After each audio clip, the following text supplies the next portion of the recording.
안녕하세요. 도쿄에서 사주 보는 남자 사주인 도쿄입니다.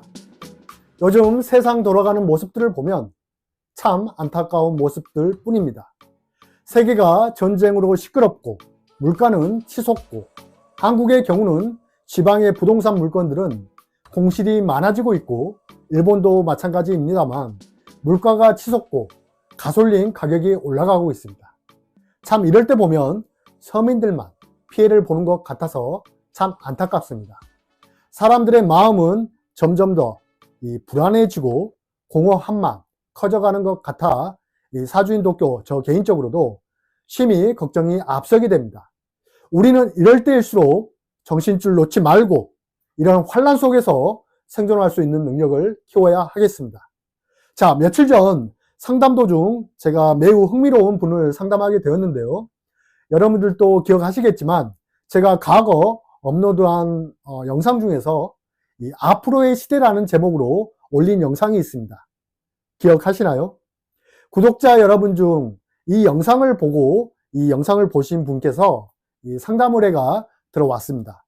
대부분 상담하러 오신 분들은 돈 문제나 또 직장 문제, 결혼 문제, 부동산 문제, 자녀 문제 등으로 상담하러 오신 분들이 대부분인데 이분만큼은 앞으로의 시대 흐름에서 어떻게 살아가야 잘 살 수 있는지 저에게 상담을 하게 되었는데요. 이런 분들의 상담이 가장 난해한 상담입니다. 동시에 매우 중요한 상담이기도 합니다. 앞으로의 시대를 애견하고 또 그에 맞는 안내를 제시할 수 있어야 하기 때문에 더욱 신중을 기할 수밖에 없는 것이죠. 오늘은 제가 여러분들께 매우 중요한 이야기를 할 것입니다. 누군가에겐 오늘의 이야기가 인생의 변환점을 만들어 줄 것이고 누군가에게는 그다지 와닿지 않은 내용이 될 수도 있겠습니다만 어떤 방향이 되었던 이 영상을 보시고 준비를 하신 분들은 분명 3년 뒤에 다가올 환란 속에서 살아남는 사람이 되어 있을 거라고 확신합니다. 오늘은 역학과 명리학을 통해 이 시대의 흐름을 함께 파악해 보려고 합니다. 저는 역학을 공부하는 사람으로서 사회적인 현상에 대한 징조와 의미를 관찰합니다. 그리고 그 안에서 앞으로 펼쳐질 흐름을 예측하죠. 진정한 명리가라면 이 시대의 변화를 읽어내는 통찰이 있어야 한다고 생각합니다. 오늘 영상에서는 지금 우리 시대에 어떤 변화가 일어나고 있는지 또 그리고 우리는 어떻게 대응해야 하는지 알아볼 겁니다. 더불어 시간이 되면 영상 중반부에서는 다가오는 수의 시대에 필요한 조언들도 함께 다루어 보겠습니다. 영상을 끝까지 시청하셔서 여러분의 인생과 미래에 실질적인 도움이 되길 진심으로 바라겠습니다. 자, 과거 영상에서도 말씀드렸듯이 명리학적 관점에서 보면 2029년을 기점으로 세상은 이 수의 시대로 바뀌게 됩니다. 앞으로 3, 4년 정도 후에 우리는 새로운 질서와 체계가 등장한 사회에서 살게 될 것입니다. 준비와 대비를 잘한 누군가는 이런 수의 시대가 긍정적으로 작용할 수도 있고 반대로 준비 없이 대비를 안 한 누군가에게는 혹독한 겨울의 모습처럼 먹고 살기 힘든 시기가 될 수도 있습니다. 사주 명리학에서는 육식갑자의 간지체계가 존재합니다. 이 부분은 여러분들 잘 아시죠? 갑자를 시작해서 개해까지 이 60개의 간지가 일정한 주기를 가지고 움직이는 것이죠. 좀 더 이야기를 이어가 보면 우주는 양의 법칙으로 운용됩니다. 지구의 공전처럼 일정한 주기를 가지고 움직이는 것이죠. 음이 30년을 지배하고 양이 30년을 지배하니 이걸 합하면 60년이고 우주 또한 사계절이 존재하니 봄이 15년, 여름이 15년, 가을이 15년, 겨울이 15년을 담당하면서 이 사계절의 기운이 존재하는 것이죠. 이걸 합하면 역시 60년이 되는 걸 알 수 있습니다. 자, 이해가 되시나요? 우주의 눈, 즉 우주의 입장에서 볼 때는 이 각각의 계절이 15년이라는 것이죠. 이번에는 지구의 입장에서 볼 때는 봄은 3개월, 여름 3개월, 가을 3개월, 겨울 3개월로 우리는 1년 한 해 사계절을 맞이합니다. 1984년부터 1998년까지는 이 모기의 시대였습니다. 즉 봄이 시작하는 시대였다는 것이죠. 모기 상징하는 인간의 화목이나 또 다정함, 독서, 교육열, 이 좋은 학벌, 공부해서 좋은 직장에 들어가 성장, 발전, 이런 것들이 주류를 이루었던 시대라고 볼 수 있는 것이죠. 즉 우주의 5년이 지구의 1개월이라는 것이고 60주기 간지의 운동성을 보았을 때 앞으로 2029년 기유년부터 이 수의 시대로 접어든다는 사실을 알 수 있는 것이죠. 조금 어려우시나요? 찬찬히 생각해 보시면 충분히 이해하실 수 있을 것입니다. 자, 다른 역학에서는 이 가령 풍수학이나 이 구성기하학에서는 20년 주기로 이 우주를 관찰하기 때문에 구운의 시대라고 해서 화의 시대라고 이야기도 합니다. 이 부분은 관점을 어디에서 보냐에 따라 모습을 다를 수는 있겠지만 사주인 도쿄 저는 이 명리학적 관점에서 볼 때는 앞으로의 시대는 매우 혹독하고 추운 겨울을 암시하는 수의 시대로 진입할 것으로 예상합니다.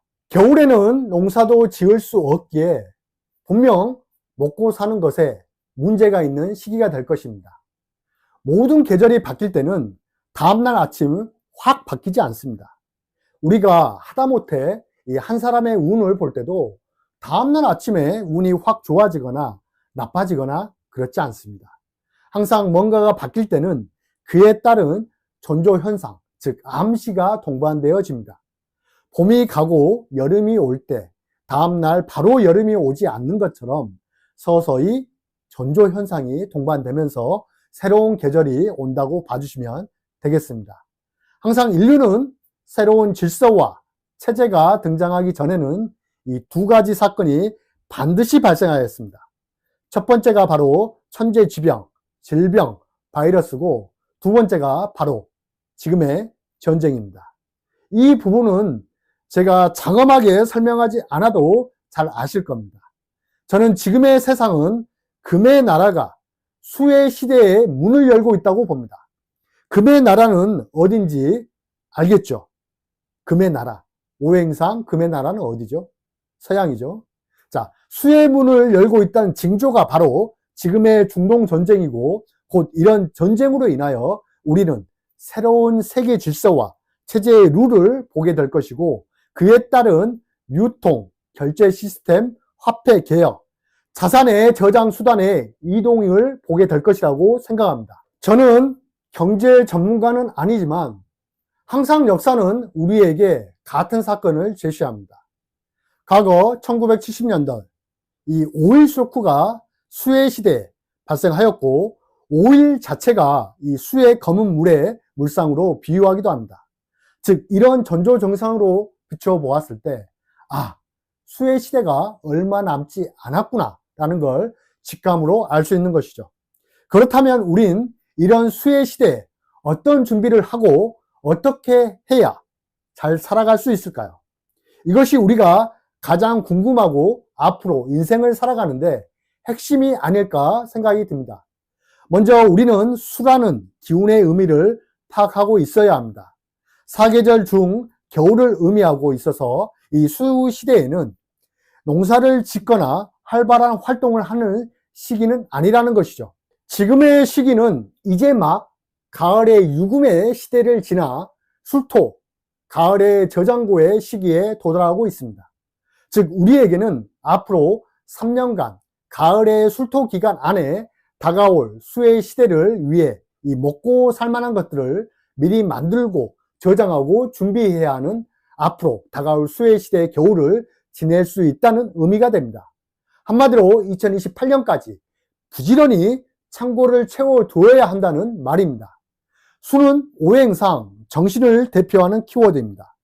그래서일까요? 요즘 시대를 보면 인간의 생각과 정신을 지배하는 AI가 등장한 것도 앞으로 수의 시대를 앞당기고 있다고 봐도 과언이 아닐 것입니다. 하루 종일 스마트폰에 영혼을 팔고 때와 장소를 가리지 않고 이런 것에 몰입하는 젊은 친구들을 보면 참 안타깝습니다. 이미 수혜 시대의 인간의 모습이 어떨지 상상이 되는 부분이기도 합니다. 머지않아 사람들은 책을 읽지 않을 것이며 모든 것들이 AI가 대신해 주기 때문에 정신이 매우 피폐해질 것입니다. 생각이라는 자체가 오로지 자기 중심적으로 움직이고 주변을 생각하지 않고 혼자서 AI와 이 대화만 하는 세상으로 이어질 것입니다. 그로 인해 정신병이나 우울증 환자는 역대 최고치가 될 것이며 음식점에서 밥을 먹거나 이 주문을 하여도 이제는 인간이 주문을 받거나 서비스를 해주는 가게들은 점점 더 사라질 것이고 단순 노동은 이제 기계가 대체할 것이며 우리는 기계와 이야기를 해야 할지도 모를 것입니다. 수라는 이 기운의 숫자, 후천수 중 이 1을 의미합니다. 1, 숫자 1을요. 해서 앞으로 수의 시대가 오면 사람들은 혼자서 이 인공지능과 데이터와 놀게 될 것입니다. 그리고 자기 위주의 데이터의 관점으로 세상을 판단하게 될 것입니다. 요즘은 사주팔자, 이것도 AI에게 물어보면 꽤 잘 맞다고 하십니다. 물론 다양한 데이터를 종합해서 이야기를 하기 때문에 그럴 수 있습니다. 대부분 자신의 편협한 사고로 인공지능에게 물어보게 되지만 인간에게는 있고 이 AI에게 없는 것이 있다면 이 직관과 직감, 이런 것들은 기계가 대체할 수 없습니다. 사주 명리학은 직관력이 있어야 사주를 볼 수 있습니다. 또한 인간을 사랑하는 마음이죠. 이런 인간을 사랑하는 마음은 대체할 수 없습니다. 그래서 수의 시대에는 강한 정신력과 인간애를 가지고 있는 사람이 생존하기 좋은 환경입니다. 오행상 목은 인간을 의미하며 수는 그런 인간을 수생목하기에 강한 정신력을 가지고 있고 인간애를 가지고 널리 인간을 이롭게 하는 마음을 가진 사람이라면 수의 시대에 생존할 확률이 매우 크다고 볼 수 있는 것이죠. 이른바 활인업 아시죠? 이른바 활인업을 하는 사람이라고 볼 수 있겠죠. 그래서 저는 여러분들께 이 말은 꼭 하고 싶습니다. 앞으로 이 수의 시대가 오면 속으로 음기가 차서 우울증과 정신환자 상담이 필요한 사람이 많아질 것입니다. 이번 수의 시대는 역대 최고의 관건은 이 인간의 정신건강이 될 것입니다. 영적 의식과 이 기운이 약하면 누구라도 우울해질 수밖에 없는 시대라는 것이죠. 해서 명리학을 배워두면 분명 수의 시대 때 유용하게 활용할 수 있을 거라고 확신합니다. 다만 이 격국이나 또 용신이나 또 억부나 뭐 이런 사주의 전문적인 이론 체제 있지 않습니까? 이런 것보다는 제가 항상 말씀드리는 이 육식갑자의 간지 체계, 이 간지를 직관에서 볼 수 있는 능력을 키우시는 게 오히려 좋습니다. 능력 이야기가 나와서 하는 말이지만 앞으로 다가올 수의 시대에 이 직업론에 대해 간략하게 이야기를 해보면 이 수의 시대는 겨울을 의미하죠. 이 겨울에는 새 농사를 짓기 어렵습니다. 그렇기 때문에 수의 시대가 오기 전까지 앞으로 3, 4년 정도 남았는데 지금까지 꾸준하게 이뤄놓은 결실이 있어야 합니다. 가령 자기 기능, 기술, 인정받는 자격, 또 면허, 숙련, 숙련된 기술 같은 거죠. 그 다음에 단골 고객, 회원수, 구독자 수, 좋은 평가, 입소문 등 말이죠. 이 구글 평점이 몇 점이고 우버 배달 평점이 몇 점이냐에 따라 사람이 몰리는 것처럼 앞으로 수의 시대가 오면 그 이전부터 이뤄놓은 기술과 이 평점이 내 직업론을 결정할 것입니다. 겨울에는 새 농사를 짓기 어려운 뿐만 아니라 이 나무가 수에 뿌리를 내리지 못하니까 수익이 적은 일꾼이 될지도 모릅니다. 요즘 어리석고 이 단순한 인간들은 추운 겨울이 오는지도 모르고 이 놀고 먹고 하는 사람들이 있는데 참으로 안타까울 수 없습니다. 다시 한번 강조하지만 수의 시대가 오기 전까지 자신의 높은 평점을 만들어 둬야 생존할 확률이 크다는 사실 반드시 기억하시길 바라겠습니다. 여기서 말한 평점이라는 것은 타인이 보는 시각도 되지만 그보다도 내 창고에 내 가치가 얼마나 많이 쌓아두었냐가 이 핵심이 됩니다. 그것이 흔히 말하는 은행의 잔고, 이 돈이 될 수도, 또 블로그를 하는 사람이나 SNS를 하는 사람들은 내 블로그에 지식이 될 수도 있고, 또 유튜브를 하는 사람이라면 내 유튜브에 영상이 될 수도, 즉 내 가치를 얼마나 만들어서 저장해 두었냐가 매우 중요하다는 것이죠. 한마디로 수혜 시대에는 이전부터 잘 되는 것만 겨우 유지가 되고 새로 시작되는 일은 어렵게 풀릴 가능성이 크다는 것입니다. 이 말이 얼마나 잔혹하고 이 무시무시한 말이냐면, 수라는 숫자는 이 후천수 1을 의미합니다. 1은 세력을 의미합니다. 해서 이 수혜 시대가 오면 상위 1%만 이 살아남고 나머지는 국가가 책임지고 부양해야 하는 사회로 흐를 수 있다는 의미입니다. 역사는 항상 반복되는 사건을 동반합니다. 그렇다면 과거 수혜 시대는 언제부터였을까요? 이 앞으로 다가올 수혜 시대는 2029년 기유년부터라면, 이 과거의 수혜 시대는 1969년부터 이 기유년부터 였습니다. 이때에도 냉전이 있는 시대였고, 미국은 베트남 전쟁의 수렁에 빠진 상태였습니다.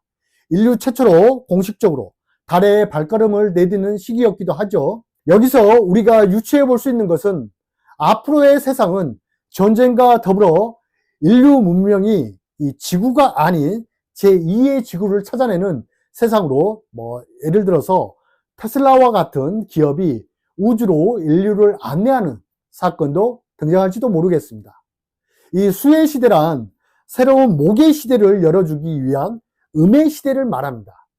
이 춥고 어두운 음의 세월도 존재하지만 이 혁신적인 이 변화나 발전이 일어날 수도 있다는 것입니다.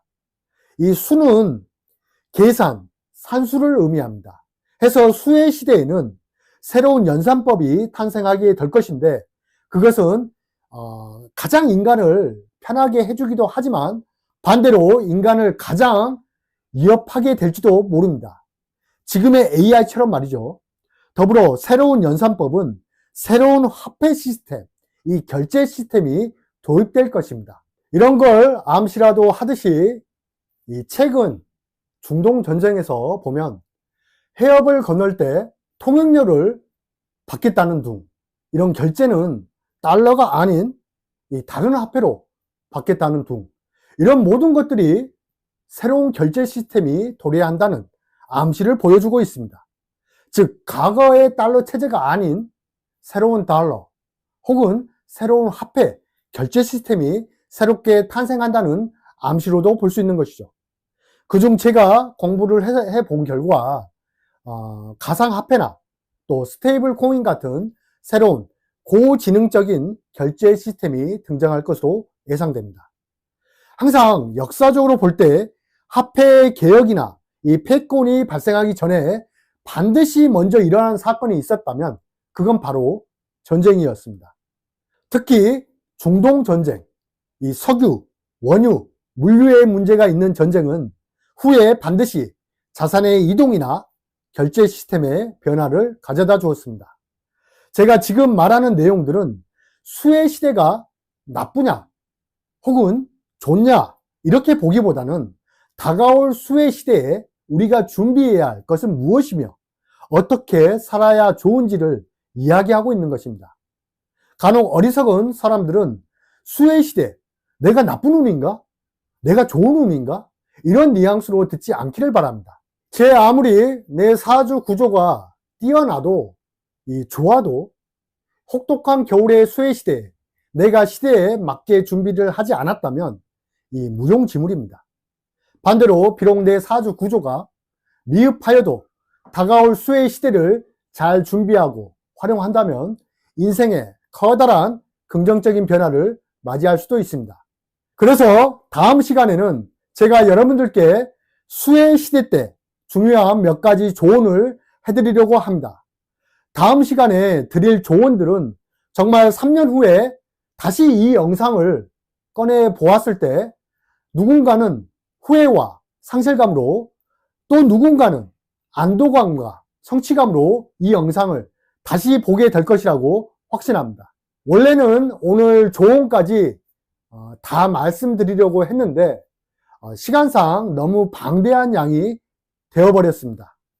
어떤 방향성을 가지고 앞으로 다가올 수혜 시대를 준비하면 좋을지 제안해 드릴 테니, 만약 여러분들 중 아직 자신이 뭘 잘하는지, 앞으로 뭘 해야 할지 등 이 막막한 분들이 계시다면 제가 드리는 조언을 통해 여러분의 인생과 미래에 실질적인 도움이 되길 진심으로 바라봅니다. 선생님, 그러지 말고 짧게 조언을 좀 해달라고 한다면, 그렇다면 자, 수혜 시대에 이 물질적 성공을 이루기 위해서는 그냥 다음 시간에 할게요. 너무 아무리 생각해도 너무 말이 길어질 것 같습니다. 자, 너무 길어지니까 제가 다음 시간에 제가 자세하게 이야기하는 걸로 하겠습니다. 자, 빠르게 업로드 할 테니까 잠시만 기다려 주시길 바라겠습니다. 항상 사주인 도쿄는 여러분들을 진심으로 응원하겠습니다. 구독, 좋아요 부탁드리며 사주인 도쿄 감사합니다.